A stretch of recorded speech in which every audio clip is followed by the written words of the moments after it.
Welcome to Digital Currents, brought to you by Morgan Creek Digital. I'm Xavier Segura. Each episode, we spotlight the topics and people changing the tech industry with a focus on AI, blockchain, chips, and big data. Thanks for listening, and please make sure to subscribe if you like what you hear.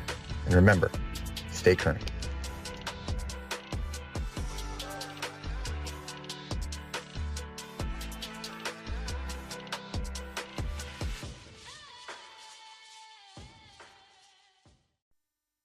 Mark, I'm back, at least temporarily so, for Digital Currents. It's good to see you.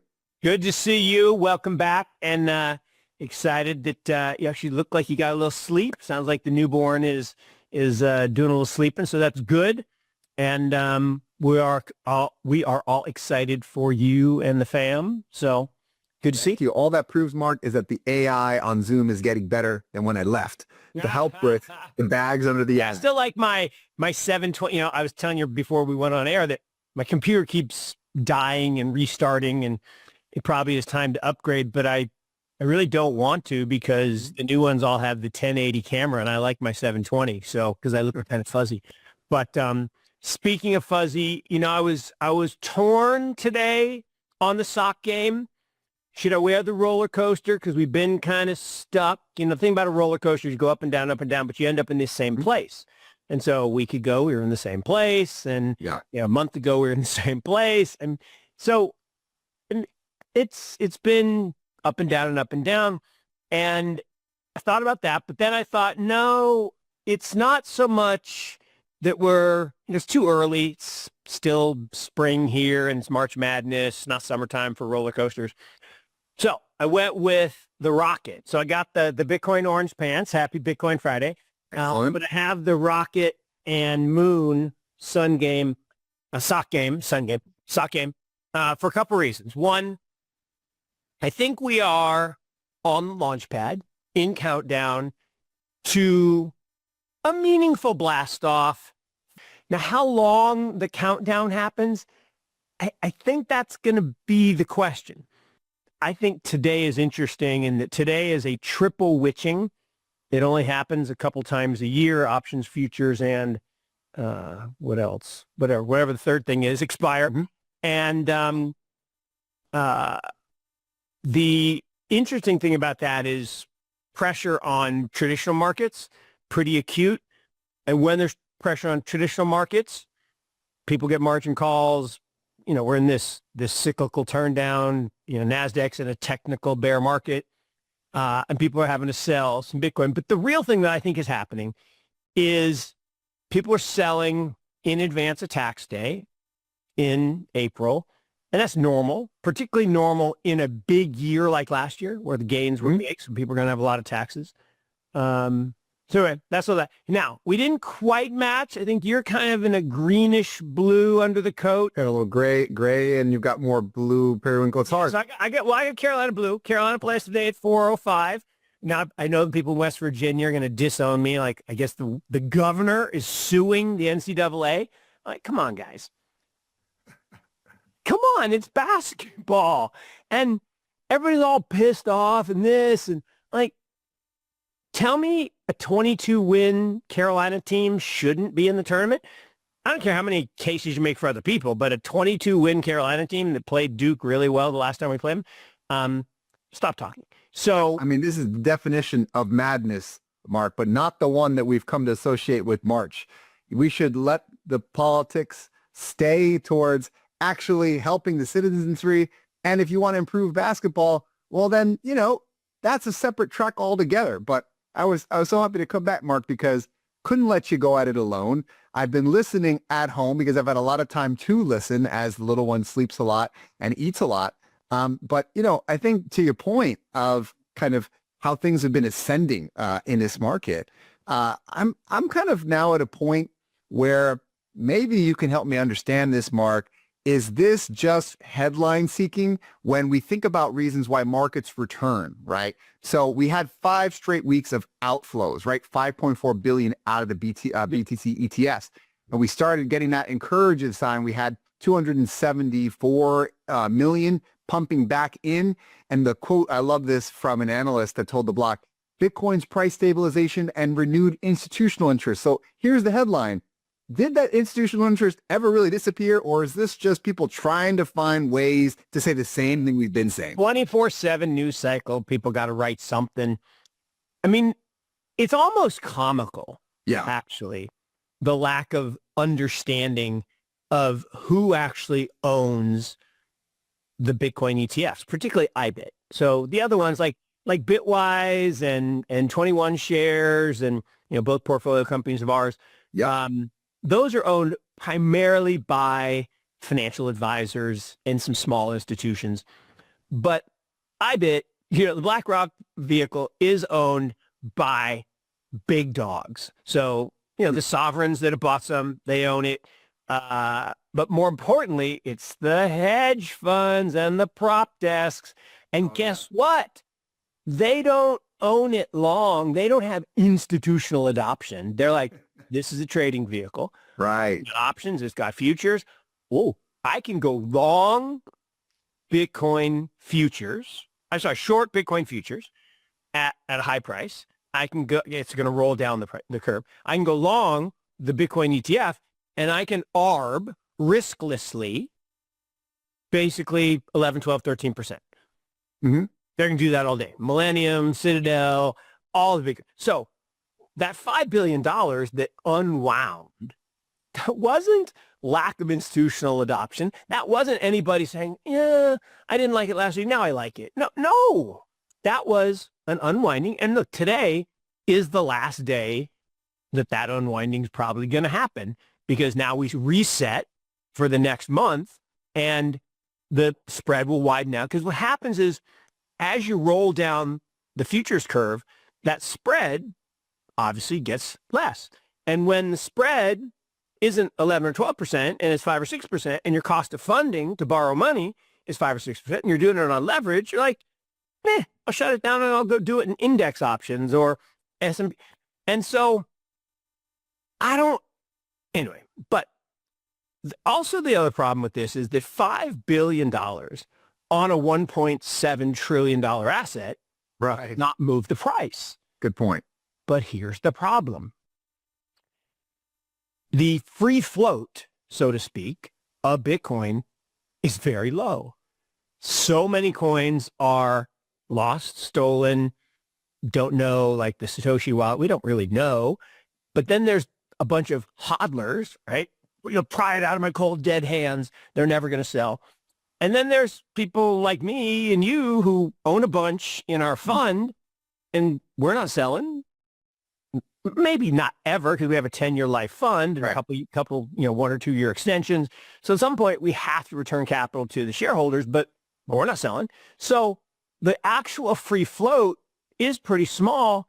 And so 5 billion on that is a meaningful number. But more importantly, the price isn't set logically. It's set at the margin. The bid and the ask to move a certain number of shares. So if a miner's got to sell 1,000 shares that they mined in the month, no problem. The market can absorb that. But if Millennium takes a $2 billion position and they want to unwind it instantaneously, guess what? The price is going to have to fall to get somebody to accept that. Right. Now, the dirty little secret of that is right before they go to sell, they probably amp up their short in the futures market by a little bit. So they benefit from pushing the price down by selling the $2 billion. Anyway, and the last thing, the oldest trick in the book on Wall Street, I mean, literally the oldest trick in the book, this goes back hundreds of years, is if you want to buy something, you don't tell everyone you love it. You tell everyone you hate it. And right. So you try to push the price down. And so in the last week, there was this, I guess on Sunday night, everything was going on Twitter about the short whale, right? So some trader on, public exchange basically put a 40 times leverage short. So $500 million. That's a decent amount. Short when the price was like 85 or something. And people could see on the ledger what his target was, and the target was like 83K. So he was basically saying it's going to go lower, and he even had a stop down 70 somewhere. I can't remember, but it doesn't really matter. So 2 days later, or just 3 days later, on Wednesday, that same wallet flipped. Not only did they cover the short, but they went long. Wow. With big leverage, not quite 40 times, but big leverage. And so now they're long with an upside target in the high 80s.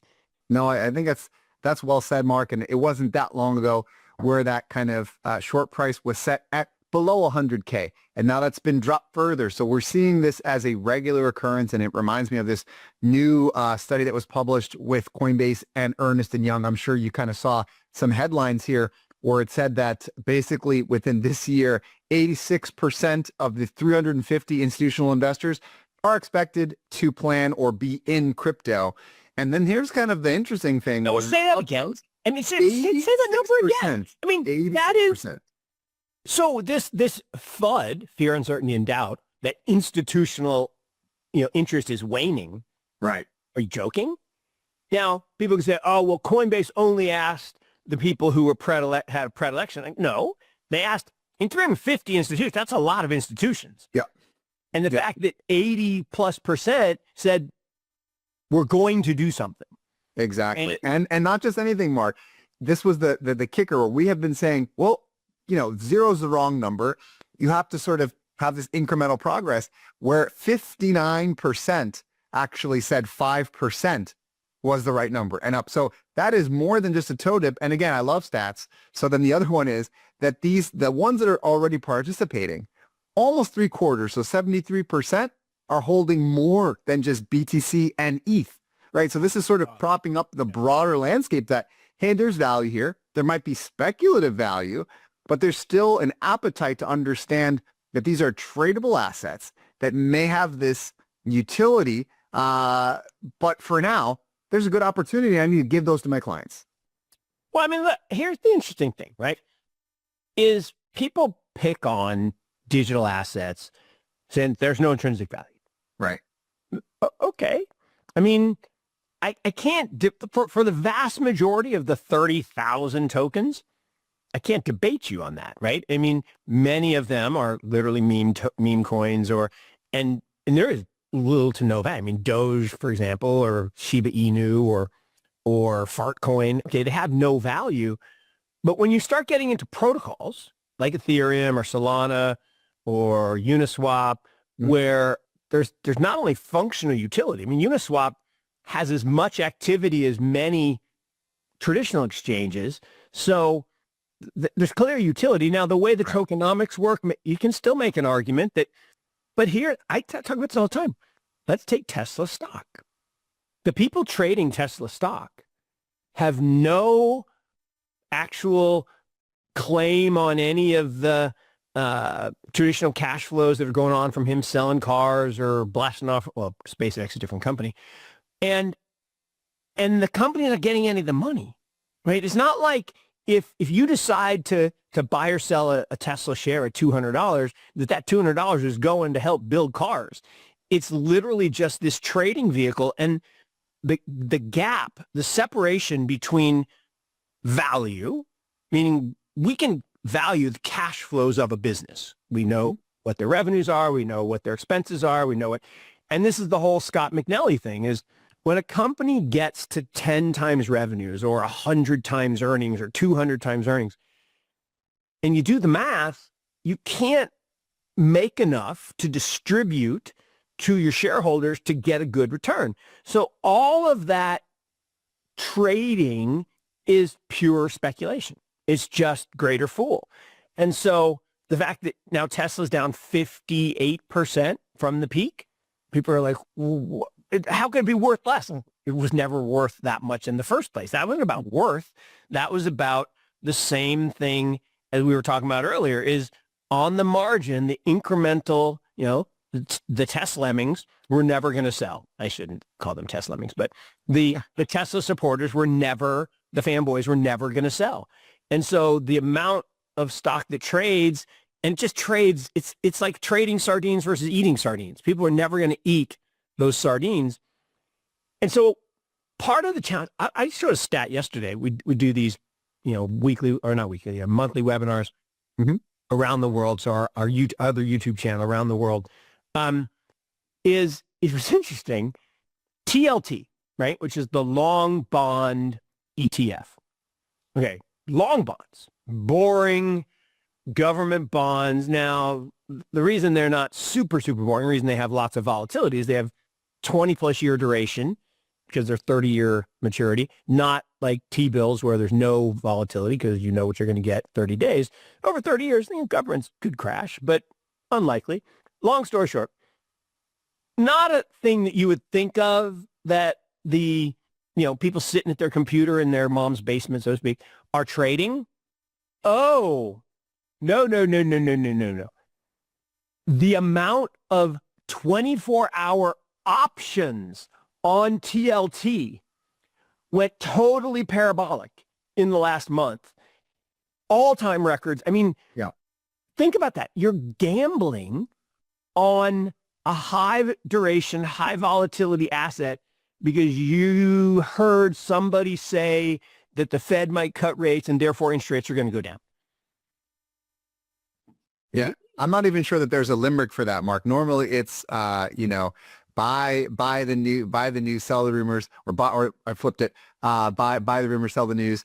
And when I'm hearing that also, folks are starting to jump into this party, right? So while I was out, we had another record be eclipsed. This time it was Kraken acquiring NinjaTrader. So to your idea about the options and derivatives market, being a highly speculative one in traditional assets, whoa.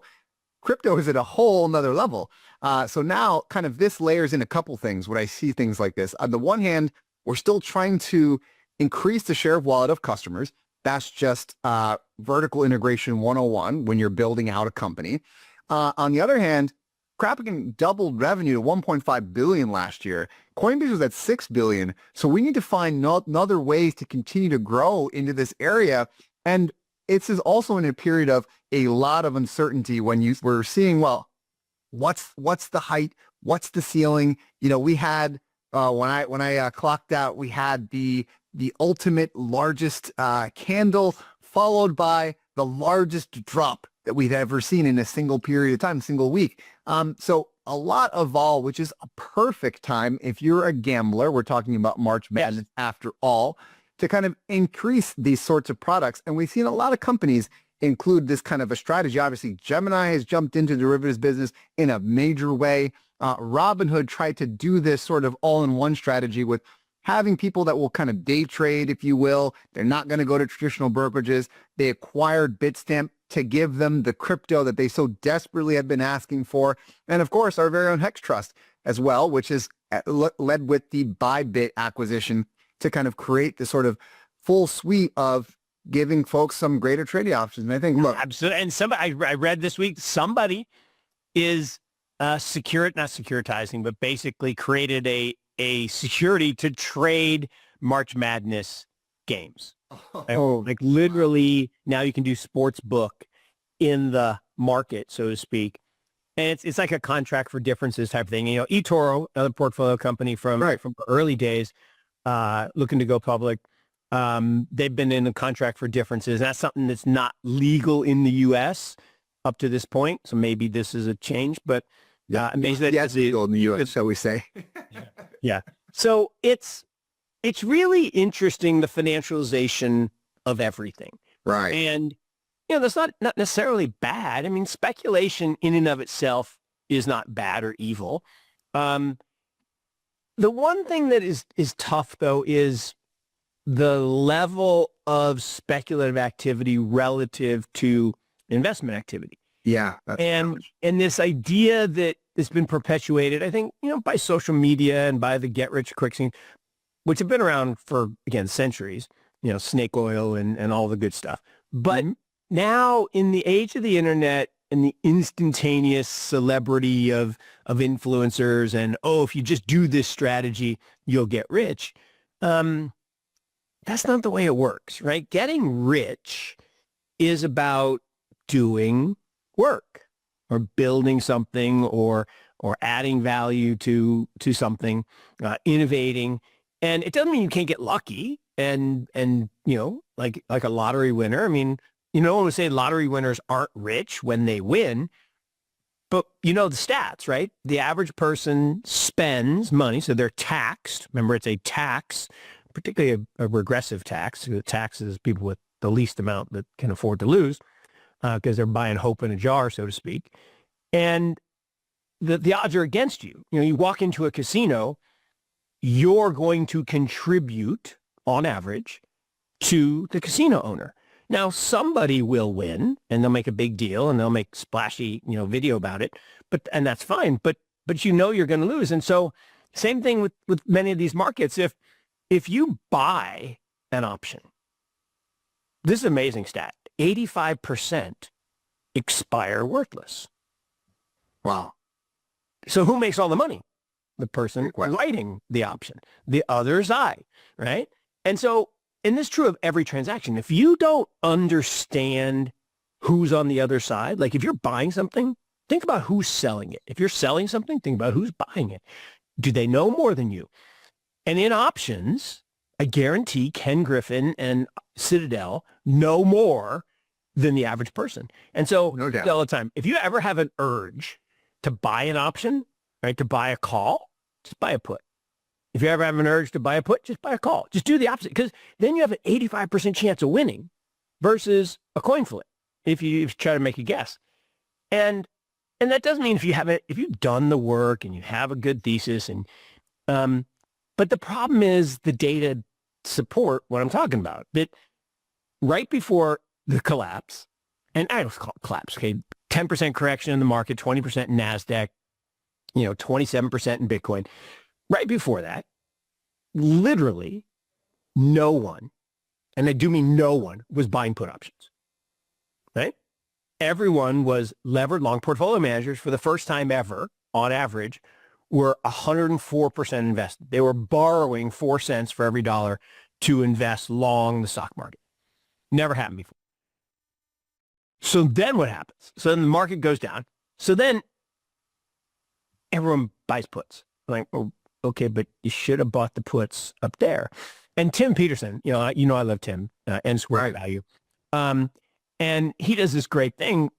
He did a great kind of rainbow of the VIX, the volatility index. So, people look at the volatility index and they're like, oh, well, that's it. That's an indicator of risk. Yes, but here's the thing.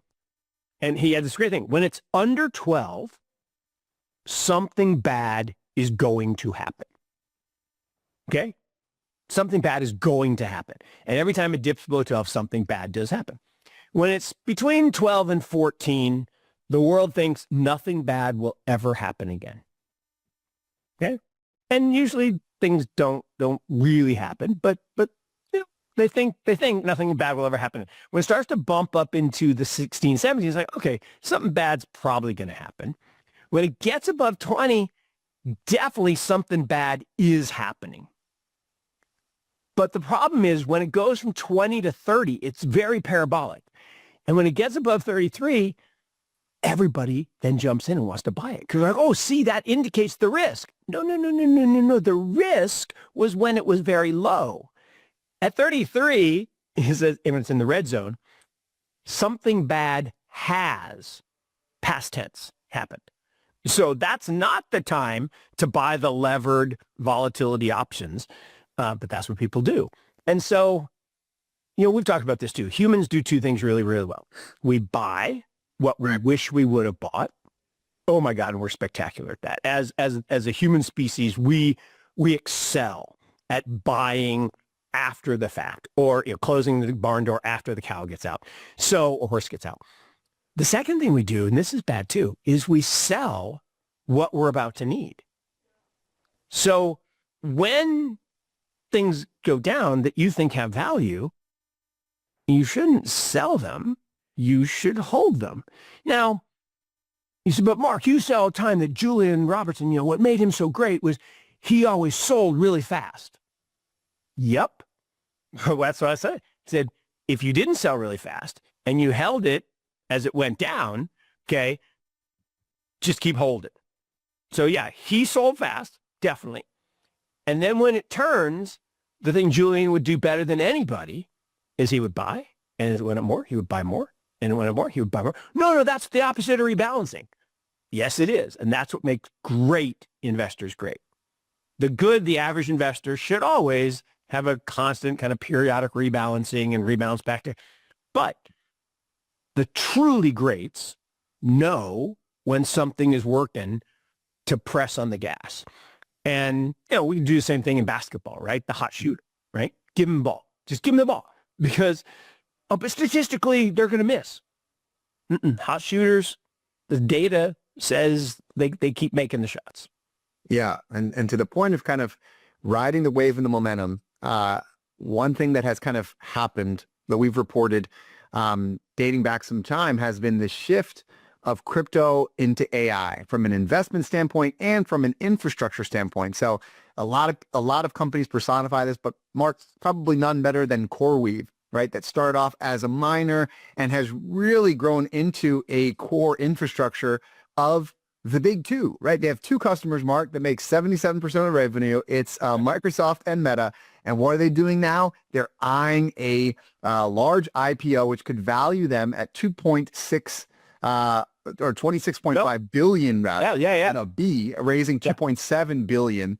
And so this is interesting, Mark, because I thought, and many as well, that this year we may have had an IPO by now, or we would continue to heat up.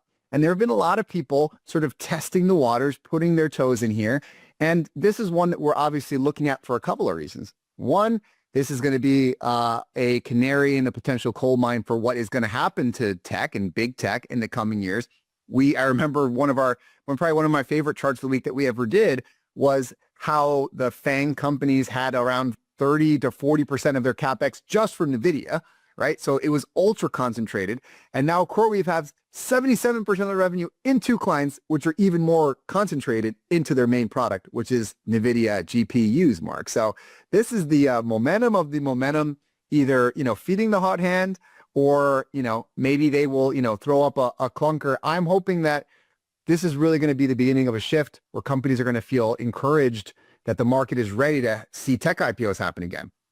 Look, so many really important points there. One on the opening of the IPO market, I think it definitely is that signal. It also is a signal of the return to in every bubble, what's called return to normal. In every bubble, you go up this parabolic move, and people say, oh, it can't go on, and it just keeps going.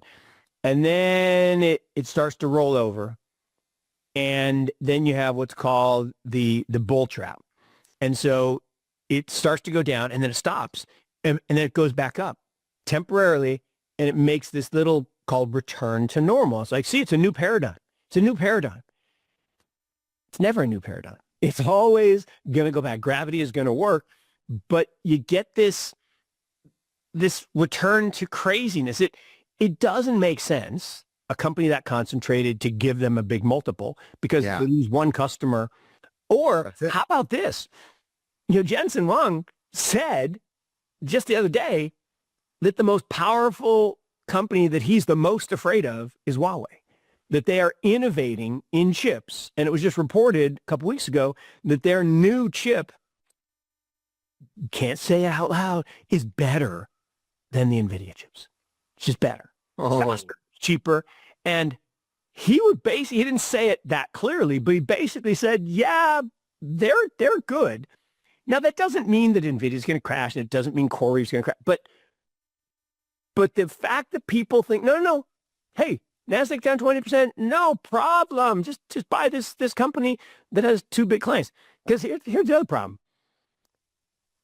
The Mag 7 said they were going to spend $260 billion-ish this year on CapEx. I'm like, okay. And everybody's like, yeah, video good. I'm like, okay. But what does that do to the free cash flow of the Mag 7? Well, it makes it go down. In fact, Microsoft's cash flow was forecast to be negative.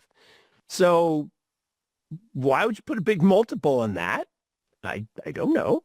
And what's going to happen if suddenly they say, you know what, maybe I don't need as many. Maybe the DeepSeek moment was, well, wait a minute, I can write code. I could hire some young programmers to write me some code so I don't need as many GPUs.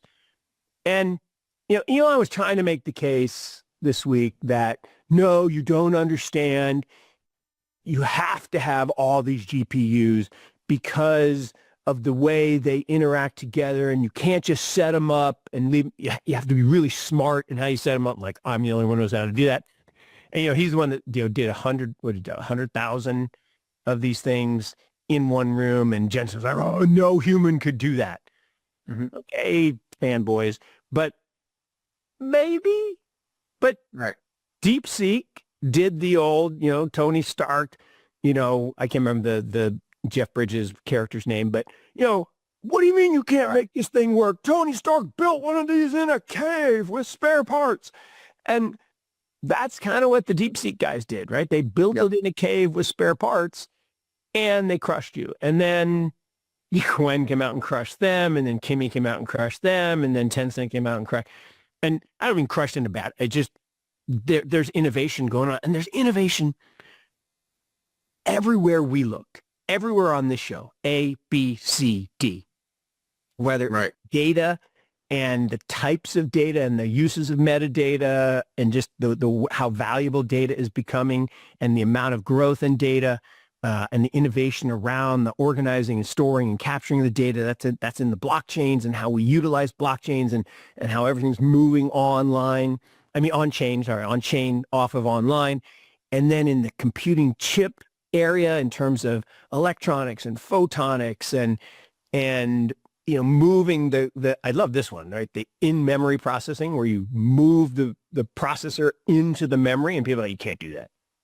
And the guy's like, watch me. And he did it. And like, that's very good. Okay. I might want to buy some of those. And Dell was like, bring them. And so, because, less heat, if there's less distance to travel, less friction. Right. So there's innovation there. And then in the AI. Yeah. And to your point of, the rise of agentic, here's a name we haven't spoken about in some time, but used to be spoken about quite a bit, is our friends over at SoftBank.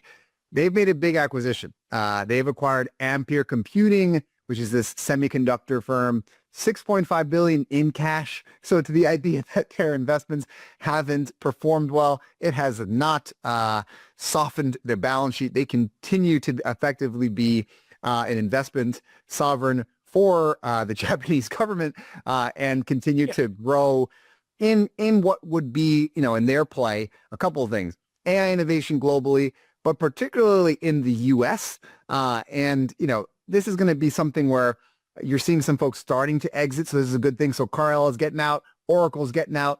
But are any of those firms coming out of AI? No. We're starting to see another cycle here where you're going to have companies beginning to mature. 6.5 billion is a strong number. It's, from what the reports say, it's going to continue to operate independently, which is great. It's not just going to be left on the shelf to rot like most large tech acquisitions. Yeah. And so, what we'll continue to see here is this is going to be a year, hopefully, of exits where you've seen a lot of investments over, the pre-pandemic into the pandemic years, a freeze. And then now we're kind of at this, wait and see moment, or as we like to say, the Bart Simpson pattern, right? Where it's the sharp rise, exactly, the little peak, and do you go down? Do you go back up?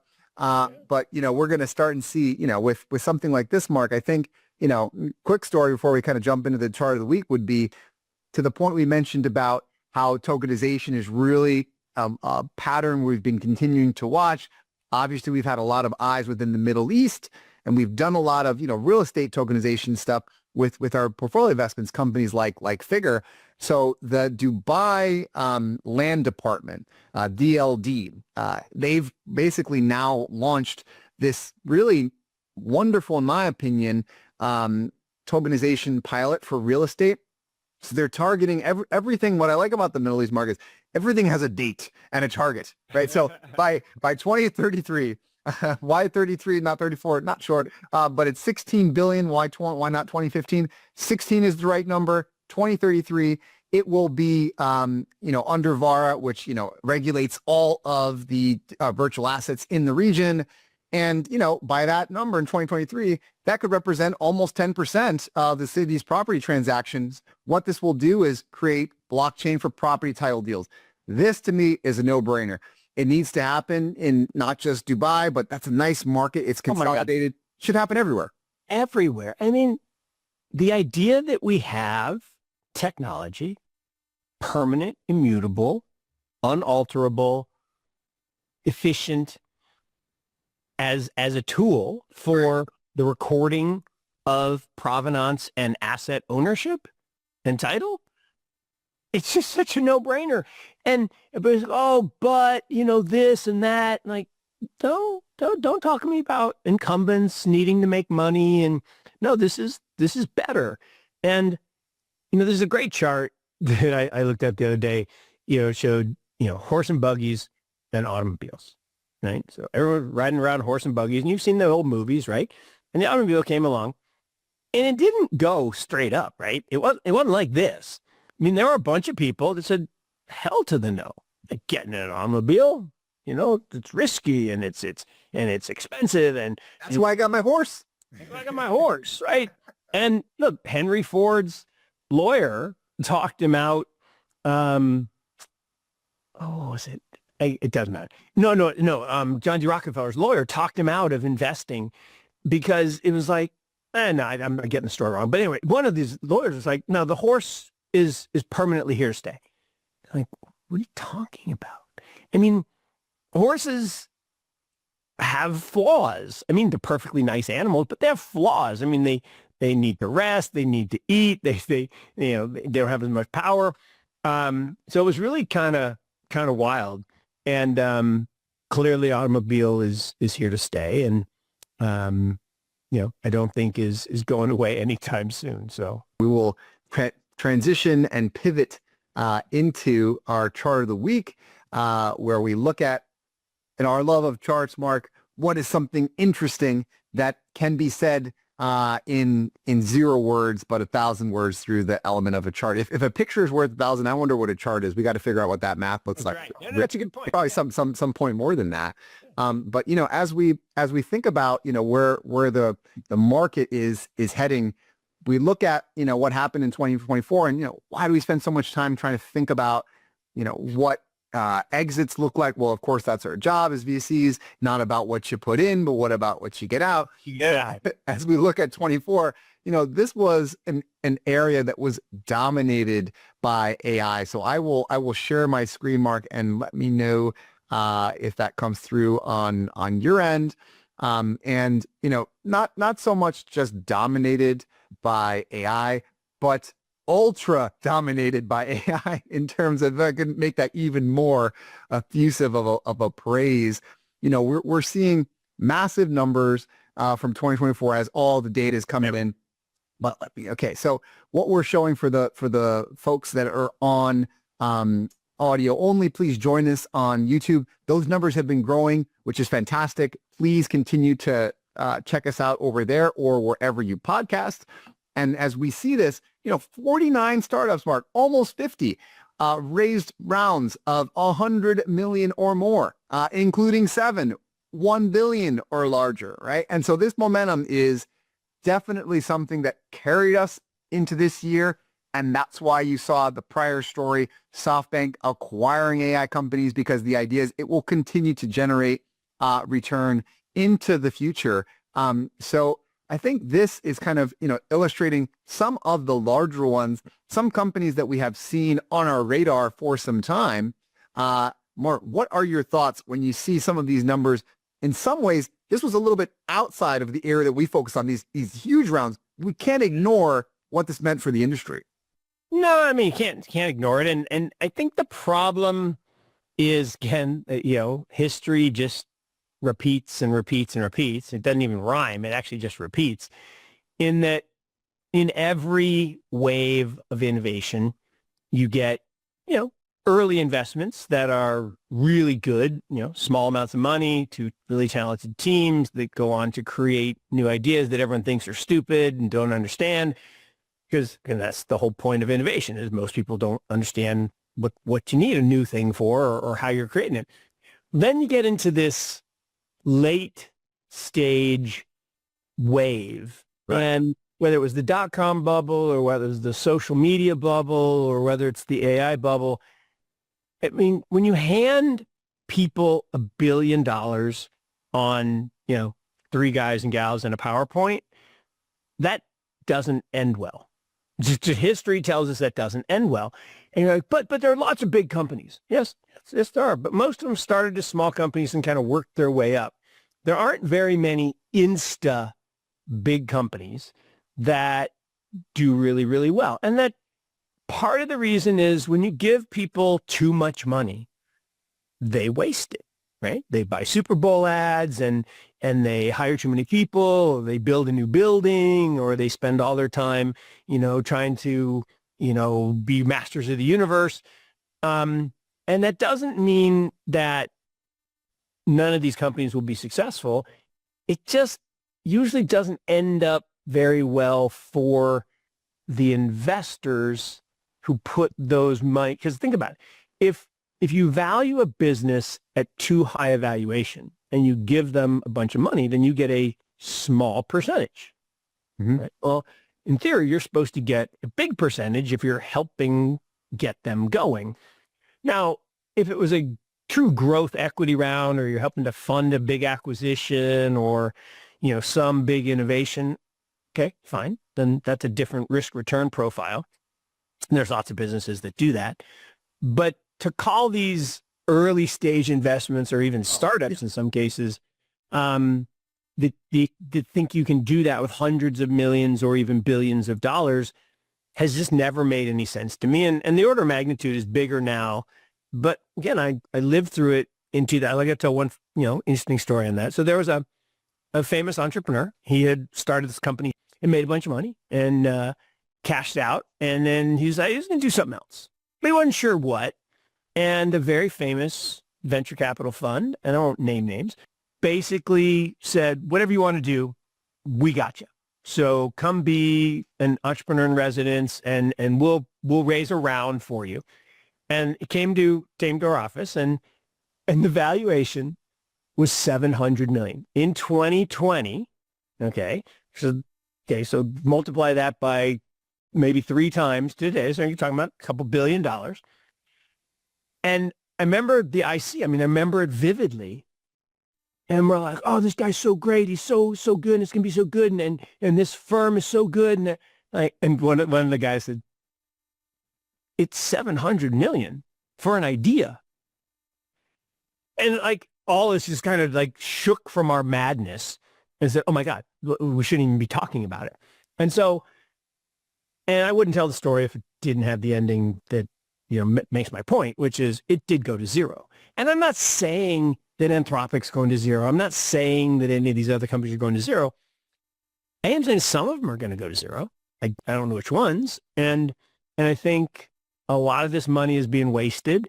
And I think the DeepSeek example proves that this is a commodity type business cycle. It's the models keep getting better and better and commoditized, and some of them become open source. And if you think about how many people actually pay, say, OpenAI, $240 a year or whatever it is, okay, but then how many actually go up to the $2,400 a year? Some number. But now if I can get the same power or even more power for free, am I going to pay that? Probably not. And so I got to figure out another way to make money. And I'll say it right now, at the valuation that OpenAI is at, and the people that just gave them $6 billion, there's no chance they're going to have a good return on that money.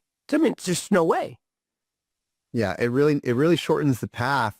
And I think, coupled with the chart of the week from a couple of weeks back, where we looked at, what were the industries that were going to be most impacted by AI, and the spoiler alert there for those who didn't see that episode is everything, right? So, we're trying to look at companies that are going to have sort of this unique approach to the different areas that AI is going to touch in computing. So when I look at the top here, Mark, I see something a little different. What I see here is the rise of corporate VC, right? Because basically you see Microsoft and Elon, they're kind of in a different category. So when I see OpenAI at 6.6 billion, I think that that's just Satya padding the numbers a little bit on his own company, because that allowed them to go from 2 to 3 trillion as they became a real AI company. So what's good for OpenAI is good for Satya and Microsoft.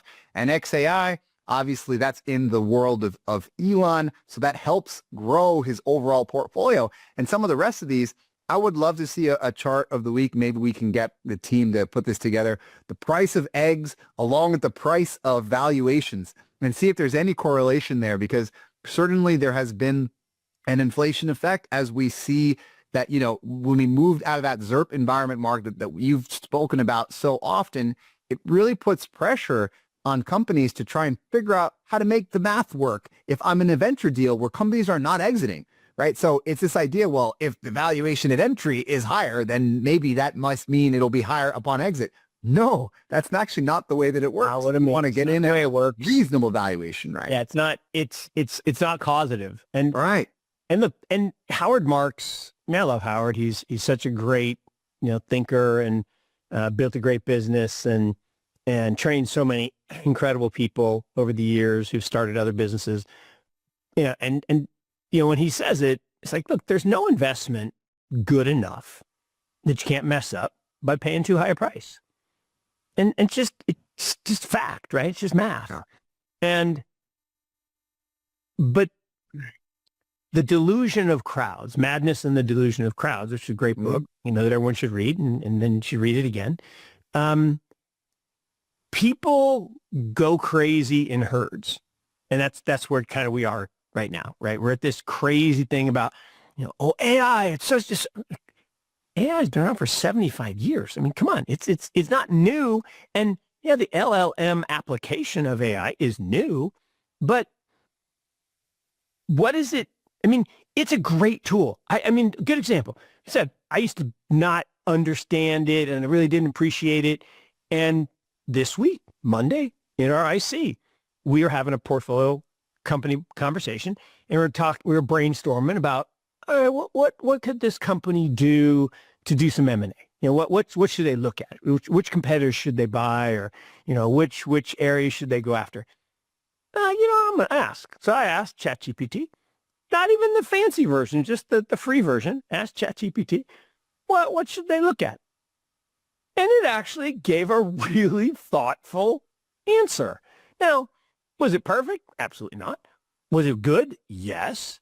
When I refined the prompt, did it get even a little better? Yes. And then what happens? 3 days later, Kraken announces the big deal that you were talking about.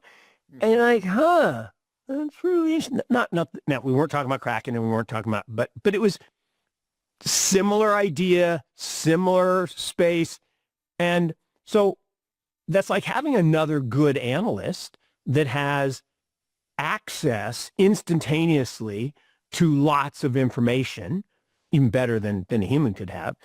Now, it didn't take the place of all of us humans then thinking about the answer and saying, well, which ones make the most sense and which one should we actually explore?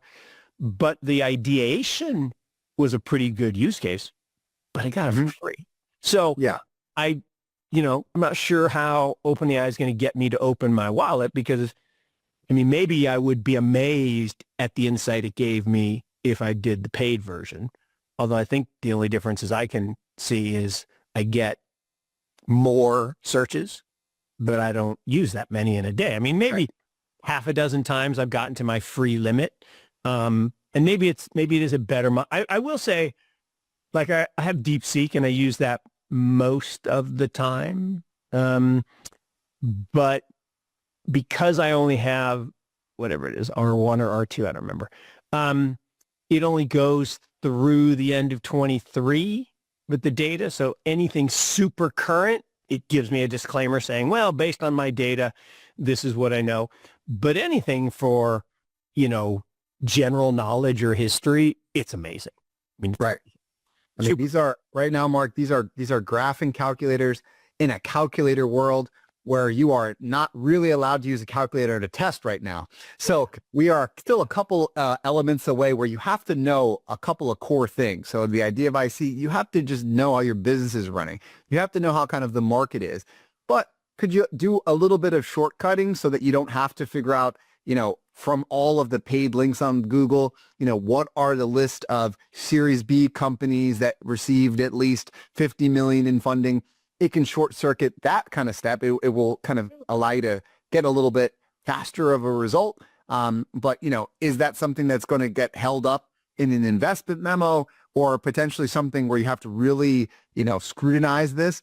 We're still not there. And I think, that's the reason why some of these valuations are the way that they are, is you have a lot of people that believe that we will get there sooner and some others that are a little bit more skeptical about what that timing may actually be. And I actually think we're going after the wrong goal, right? This whole thing about, general intelligence, I just don't think it's possible, because I don't think you can get to general intelligence with brute force. Right. Brute force going through and saying, hey, tell me all the companies that raised their Series B that are in this sphere. You do way better than human. Just way better. Yeah. But that's no different than, okay, give me the list of the works of William Shakespeare. Yeah. I don't need to memorize that. I don't want to memorize that. It's not useful in my brain. I can have that online. Google could actually do that, kind of, except it would serve me ads about, going to the theater. But that's a brute force saying, okay, from that list, silly example. So every year, I do my 10 surprises, and I have a theme. And so last year, the theme was the Rolling Stones song. So the song titles are my 10 surprises. It's just kind of a silly little thing I do. This year, it was episodes of Game of Thrones. And again, you say, well, but the AI would do the list better. Yep. And that's what I said. Give me the list of, I don't need to know that. But it can't say, okay, here are the ones you should use, because it doesn't know which 10 surprises I'm focused on. Exactly. Now, it could give me its recommendations, but it doesn't have any cognition on what I'm actually trying to talk about. Sure. Now, if I wrote a very long prompt saying, okay, I want one about Japan, I want one about Europe, I want one about interest rates, I might try that actually and see what it gives me and see if it matches up at all. But my guess is its sense of humor is different than my sense of humor, and most I'd say falls flat. But anyway.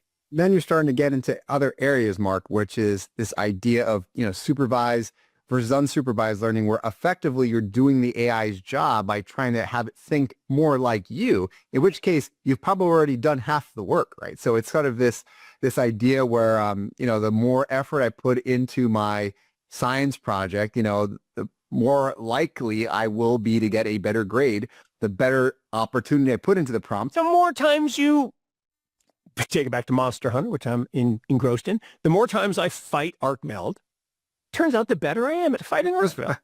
It's funny how that works. The more time I think about something, the more time I think about, a plan or a move. And it's true of everything. And AI tools are incredible tools. Mm-hmm. And agentic IA is going to be part of our lives, and it's going to be amazing. How we monetize it, that's going to be tougher, because like search and serving ads, they figured that one out. Yeah. AI tools, okay, an agent that's going to buy my plane ticket to Tokyo this weekend. Oh, yeah. Yeah, okay. It could serve me some stuff, or maybe it could even, charge me a little bit for the service. Okay, that's a business model. And I would pay that, right? Because my time has value.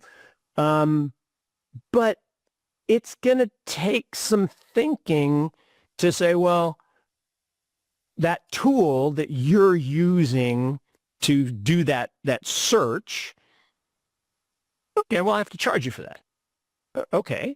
But if someone's going to give it to me on open source for free, But why are they giving it to me for free? That's the part because I get the land and expand, right? Give it away and then figure out a way to charge me. And that's what Google did and Facebook did. And then they did figure out a way to sell your data. And maybe that's as simple as it is. Maybe all that data is super valuable. And then they don't have to charge me. They can sell it to the people that want to know. But I would say this is the funny part.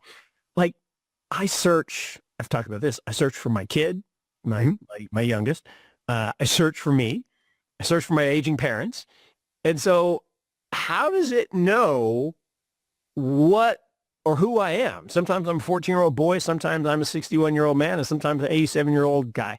So that's weird. Actually, sometimes I search for my wife too. So I don't know.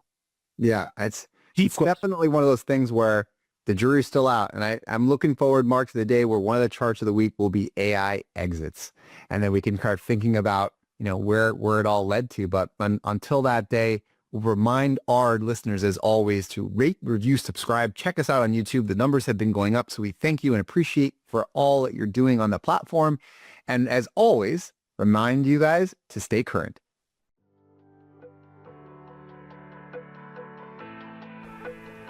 Thank you for joining us this week on Digital Currents. Check out our links to our website and social media in the show's description box. Please make sure to subscribe if you like what you hear. And remember, stay current. This podcast should not be construed as investment advice nor solicitation for the sale of any security, advisory, or other service. Investment themes and ideas discussed may be owned by funds managed by the host and podcast guests. Any conflicts at the time of production have been mentioned by the host but are subject to change. Listeners should consult their personal financial advisors before making any investment decisions.